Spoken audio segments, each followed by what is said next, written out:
आपल्या राज्याचे मुख्यमंत्री माननीय देवेंद्र फडणवीस साहेब, मंत्रिमंडळातील आमचे सहकारी ॲडव्होकेट आशिष शेलारजी, शिवेंद्रसिंह राजे भोसलेजी, विधिमंडळातील आमचे सहकारी कालिदासजी कोळंबकर, आज आवर्जून या कार्यक्रमाला उपस्थित असणारे पु ल देशपांडे परिवारातील जयंतजी देशपांडे, वेगवेगळ्या क्षेत्रामध्ये काम करत असणारे समोर बसलेले सर्व नामवंत कलावंत, विविध क्षेत्रातील प्रतिष्ठित नागरिक, ज्यांच्या विनंतीला मान देऊन आपण सगळेजण इथे एकत्र जमलो, ते आमचे विकास खारगे, मिनल जोगळेकर, त्या विभाग सांस्कृतिक कार्य विभागाचे उपस्थित असणारे सर्व सन्माननीय अधिकारी, कर्मचारी, पत्रकार मित्र, बंधू भगिनींनो आणि माझ्या तरुण मित्रांनो, आजचा दिवस तसं बघितलं तर महाराष्ट्राच्या सांस्कृतिक इतिहासातील एक महत्त्वाचा आणि आनंददायी अशा प्रकारचा क्षण आहे. राज्याच्या सांस्कृतिक आणि कला क्षेत्राच्या उज्ज्वल परंपरेला पुढे नेणाऱ्या आणि महाराष्ट्राचा मानबिंदू सांस्कृतिक वैभव असलेल्या नूतनीकृत अकादमी संकुलाच्या उद्घाटनाच्या समारंभाच्या निमित्तानं आपण सगळे जमलो आहे. खरं तर मी एकंदरीतच फार बारकाईनं सगळं बघणारा एक कार्यकर्ता आहे. अनेकदा मी कुठल्या उद्घाटनाला गेलो किंवा कुठल्या कार्यक्रमाला गेलो तर PWDचे आता अधिकारी जरा काळजीतच पडतात की आता काय हा चूक काढतोय, आणि तसं आल्याला मला एक दोन चुका दिसल्या, पण मी दाखवल्या पण. शेवटी मनुष्य स्वभाव जित्याची खोड मेल्याशिवाय जात नसते. मित्रांनो, गमतीचा भाग जाऊ दे, परंतु आम्ही अनेक राजकीय क्षेत्रात काम करणारे कार्यकर्ते असल्यामुळं वेगवेगळ्या कार्यक्रमांना जात असतो. वेगवेगळ्या विषयावर आम्हाला माहिती असू किंवा नसू पण बोलावं पण लागतं.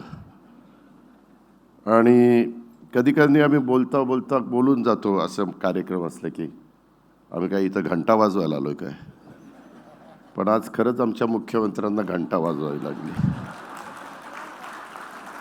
काय करायचं, म्हणजे ही फॅक्ट आहे. आता तुम्ही आमचे शेलार साहेब कधी काय करतील काही सांगता येत नाही. आता तुम्हीच कार्यक्रम कुणाचा आहे? सांस्कृतिक खात्याचा. तर जेव्हा घंटा वाजवायला कोणी सांगितली? शेलार साहेबांनी सांगितली. पण शेलार साहेब मानलं पाहिजे. एकंदरीत महाराष्ट्राच्या जडणघडणीमध्ये स्वर्गीय यशवंतराव चव्हाण साहेबांचं योगदान मोलाचं राहिलेलं आहे आणि त्यांच्याकडनंच प्रेरणा घेऊनच आपली सर्वांची वाटचाल चाललेली आहे. आम्ही नेहमी मुख्यमंत्री आम्हाला सांगतात, आम्ही देखील सगळीकडे सांगतो, महायुतीच्या सरकारच्यामध्ये काम करत असताना शाहू फुले आंबेडकरांच्या विचारधारेने आम्ही सगळेजण पुढे चाललेलो आहे. यशवंतराव चव्हाण साहेब पहिले मुख्यमंत्री महाराष्ट्राचे झाले आणि राज्याच्या सांस्कृतिक क्षेत्रात अतिशय महत्त्वाचं योगदान त्यांनी दिलेले ह्याची इतिहासामध्ये नोंद आहे. त्यांनी मराठी साहित्य असेल, नाटक असेल, संगीत असेल, लोककलेचं आपलं प्रोत्साहन दिलेलं आपण सगळ्यांनी अनुभवलेलं आहे. आणि महाराष्ट्र राज्य स्थापनेनंतर त्यांनी सांस्कृतिक विकासासाठी विविध उपक्रम देखील त्यांनी हाती घेतलेले आहेत.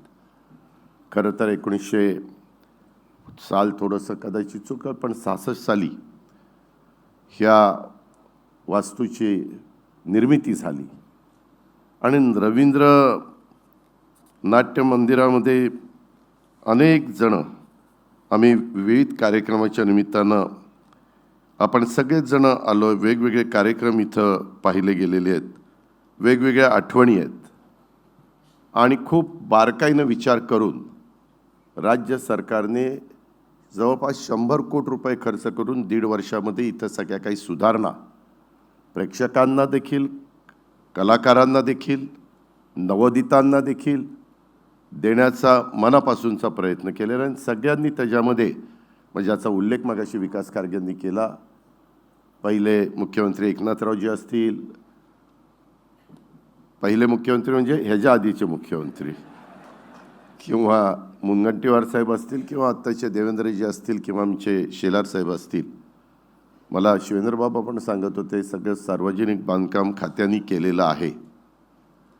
मला त्याच वेळेस त्यांना म्हणावं असं वाटलं की हे जर त्यांनी केलेलं आहे तर महाराष्ट्रात असं का नाही सगळीकडे होत PWDच्या माध्यमातून. ते म्हणले आता मी करून दाखवतो, तुम्ही फक्त पैसे द्यायचं काम करा, माझं बजेट असेल तेवढे पैसे द्या, मी ते करून दाखवतो. अर्थात ते करून दाखवतील त्याबद्दल माझ्या मनामध्ये तिळमात्र शंका नाही. आणि खूप काही कल्पना आमच्या आशिष शेलार साहेबांच्या मनात आहे, विकास खारगेंच्या मनात आहे, त्यांच्या सगळ्या टीमच्या मनात आहे. त्याचा ओझरचा उल्लेख आत्ता देखील झाला. पण मला मुख्यमंत्री महोदय एक गोष्ट सांगायची, आपण परवाच मराठी भाषा दिनाचा कार्यक्रम केला, कवी कुसुमाग्रजांची जयंती होती. आपल्याला त्या कार्यक्रमाला गेटवे ऑफ इंडियाला येता आलं नाही, आपली तब्येत खराब होती, परंतु आम्ही सगळे गेलो होतो. आणि आपण मराठी भाषेबद्दल, आपल्या मराठी सिनेमाबद्दल, आपल्या मराठी नाटकांच्याबद्दल, मराठी कलेच्याबद्दल, मराठी कलेमध्ये काम करणार अनेक नामवंतांच्याबद्दल बरंच काही बोलत असतो आणि तसं करण्याचा पण आपण प्रयत्न करत असतो. पण मुख्यमंत्री महोदय, आज राज्यामध्ये खरं बोलायचं झालं तर अनेक शहरं आहेत, अनेक तालुक्याची ठिकाणं आहेत, पण तिथले तुम्ही जर वेगवेगळ्या प्रकारचे ऑडिटोरियम बघितली तर इतकी दयनीय अवस्था आहे, इतकी दयनीय अवस्था आहे की कधी कधी कलावंत म्हणतात आम्हाला जाऊन तिथं काही आमची कलाच दाखवायची नाही, अशा प्रकारची परिस्थिती आहे. आणि खरं तर ते काम त्या महानगरपालिकेचं आहे, त्या नगरपालिकेचं आहे, त्या नगरपंचायतीचं आहे. आपण उत्साहाने सगळे पैसे देतो, अतिशय उत्तम काम उभं राहतं, परंतु त्याच्यानंतर मेंटेनन्स सांभाळला जात नाही. आणि जे कुणी आता तर प्रशासक आहे तेच आहे सगळीकडं, पण एक असे आदेश नगरविकासकडनं काढले गेले पाहिजे, जसं आपण DPDCला काही रक्कम आम्ही देतो त्याच्यातली 21% रक्कम ह्या कामाच्या करता खर्च केली पाहिजे असं कंपल्शन असतं. निवडून जाणारे जे कोणी महानगरपालिकेत नगरपालिकेमध्ये सन्मान्य नगरसेवक नगरसेविका असतात ते तिथल्या अशा जे काही सांस्कृतिक केंद्र असतात त्याला करता पैसे खर्च करतातच असं काही नाही. तिथं काहीतरी टक्केवारीमध्ये कंपल्शन आणलं पाहिजे की हो एवढे पैसे तुम्ही तिथं खर्च केलेच पाहिजेत, तर ते सगळं चांगलं ते सुस्थितीमध्ये राहील. नाहीतर कधी कधी आता महिलांची संख्या मोठ्या प्रमाणावर असते, कधी स्वच्छतागृहाची तिथं अक्षरशः महिलांना जावंसं वाटत नाही, पुरुषांना पण कधी काही जावंसं वाटत नाही, इतकी दुरावस्था असते. आज आपण हे इतकं चांगलं केलं की त्याला तोड नाही. म्हणजे रवींद्रनाथ टागोरांच्या आणि पु ल देशपांडेंच्या नावाने साजेसं अशा प्रकारचं काम हे एक सगळं बघितल्यानंतर झालेलं आपल्याला सगळ्यांना पाहायला मिळतं आहे. तुमच्या माझ्या देशाची आर्थिक राजधानी मुंबई, ह्या मुंबईमध्ये अशा प्रकारचं बाहेरचं एव्हल्युएशन बघा, आतमध्ये येऊन बघा, कुठल्याही गोष्टी बघा, फार बारकाईनं सगळ्या गोष्टी केलेल्या आहेत. मी ज्यांचं ह्याच्यामध्ये योगदान आहे त्यांचं खरोखरीच मनापासून कौतुक करतो, मनापासून अभिनंदन करतो. आणि हे सातत्य पुढेही टिकलं पाहिजे. अशाच चांगल्या चांगल्या इमारती आपल्या महाराष्ट्राच्या नावाला साजेशा अशा उभ्या करण्याच्या करता सगळ्यांनीच प्रयत्नशील त्या ठिकाणी राहिलं पाहिजे, अशा प्रकारची अपेक्षा देखील मी ह्या निमित्तानं व्यक्त करतो. एकंदरीतच माझ्या माहितीप्रमाणे 2003मध्ये रवींद्र नाट्य मंदिराला अकादमीचं संकुल लाभलं. संकुलाचं पु ल देशपांडे महाराष्ट्र कला अकादमी असं त्यावेळेस नामकरण करण्यात आलं. पु ल देशपांडे हे रवींद्रनाथ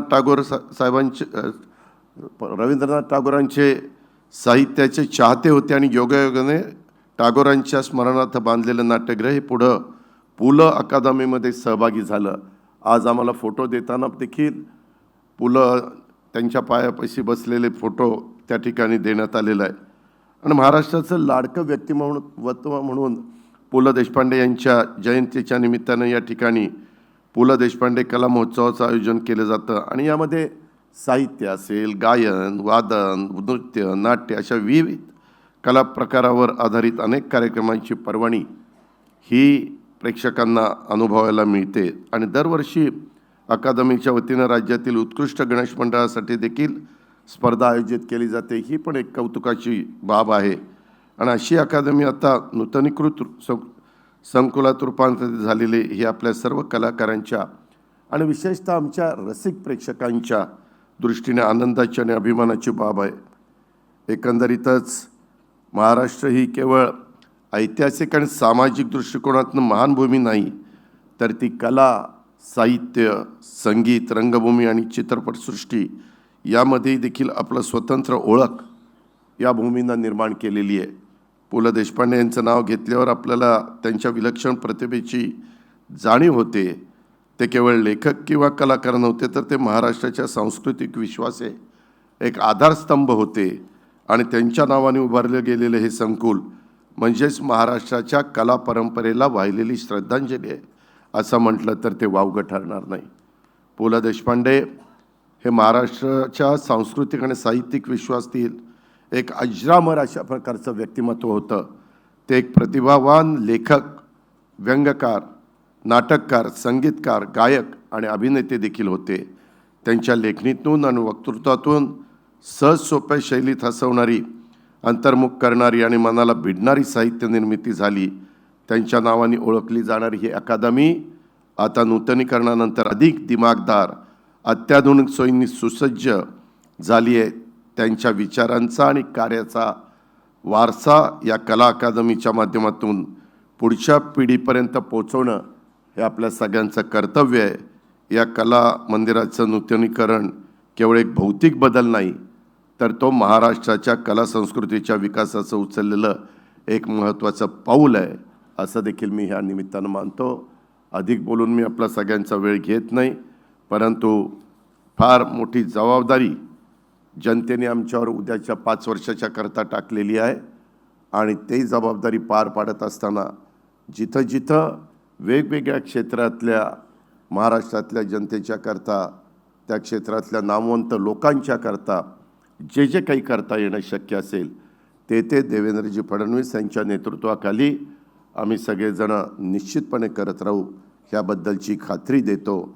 आणि त्याच्यामध्ये जेवढं काही एक आर्थिक शिस्त ठेवून जो काही निधी द्यावा लागेल तो पण निधी त्या बाबतीमध्ये देण्याच्या करता आमचा अर्थविभाग कुठं कमी पडणार नाही, याबद्दलची पण ग्वाही मी या निमित्तानं आपल्याला सगळ्यांना देतो. पुन्हा एकदा हे सगळं एक चांगलं काम, महाराष्ट्राच्या हिताचं काम, कलेच्या हिताचं काम, प्रेक्षक रसिकांच्या हिताचं काम इथं जे काही झालेलं आहे त्याबद्दल सर्वांचं मनपूर्वक कौतुक करतो. आणि हे असंच पुढंही कायमचं राहिलं पाहिजे, ह्याचं सातत्य टिकलं पाहिजे. वेगवेगळ्या मगाशी आशिष शेलार साहेब म्हणाले की मलाही सांगितलं, CM साहेबांनाही सांगितलं की ह्याच्यात काही गोष्टी अशा आहेत की तिथं उगीच कुणावरही जबाबदारी देऊन चालणार नाही. त्या त्या क्षेत्रातल्या तज्ज्ञ व्यक्तीवरच त्याची जबाबदारी टाकावी लागेल. आणि ती जबाबदारी टाकण्याच्या करता अर्थविभाग कुठं आडेवेडे घेणार नाही, ही खात्री देतो आणि थांबतो. जय हिंद, जय महाराष्ट्र.